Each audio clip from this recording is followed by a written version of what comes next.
Welcome back, everyone. Our friend Mark Aldridge joining us now to share some tips to talk with seniors in your life about future care and how you can help them plan. We talked about this last week in don't delay these things that we know that we're going to have to get to, and you've got some tips to kind of walk us through those hard conversations. So, Andy, so I always say, there's never a right time to move somebody, but there's always a wrong time.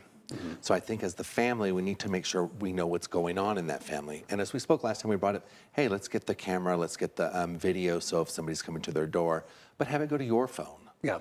Now, sometimes our parents are going to like that because they're the parents. Right. So let's make a deal with them. Hey, let's do this, and let me switch mine to your house so you can watch ours and make sure we're okay. Yeah. So sometimes you have to do a little buy-in with them and get them to agree because they're used to making the rules. Yeah. But we want to make sure that we have a great plan. So that includes making sure they're taking their medication. Because if you ask them, they're going to tell you yes. In actuality, they may be taking it, maybe they're taking it wrong. Yeah. You got to keep a really good eye on, watch their actions, what they're doing in their home. Are they able to drive still? That is a hard conversation to have. Nobody wants their keys taken away. Right. Because there is so much independence in that. Yes. From the time we get it at 16, and we have that independence to the time, and we've dealt with some of our real estate clients where their families have had to do that.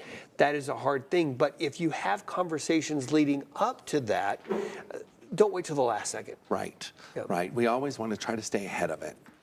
And make sure they're eating correctly and eating properly. Because we need to be the ones to look to know when it's time to make that move. Right.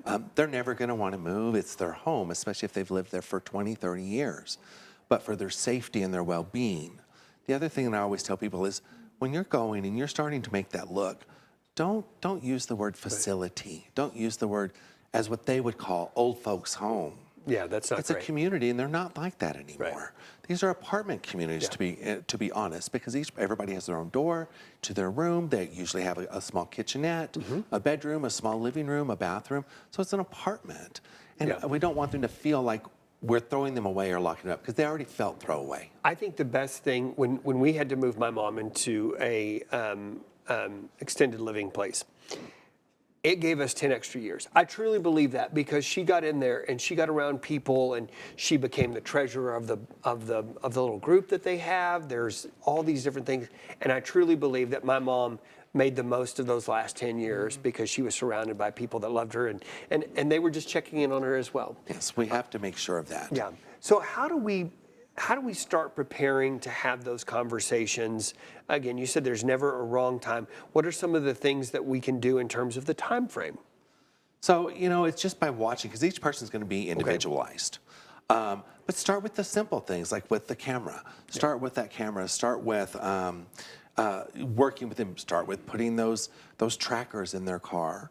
And I think they could start really with reaching out to you, because I think that you and your group, you provide so many resources. And where can they go to learn more about the impact that you guys are having? So you can go online at mark@hometownsca.com. I have to think every time.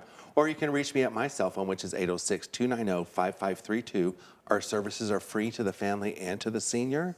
We don't charge them for that. We just want to make sure that they're doing the right thing and taking care of and enjoying the rest of their life. This is the time that they need to just be able to go. It's an idea of walking with your family through this transition, doing it with compassion, doing it thoughtfully, and you don't have to do it alone.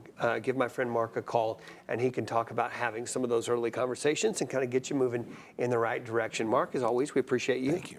We do have more Studio 4 coming up right after this quick break.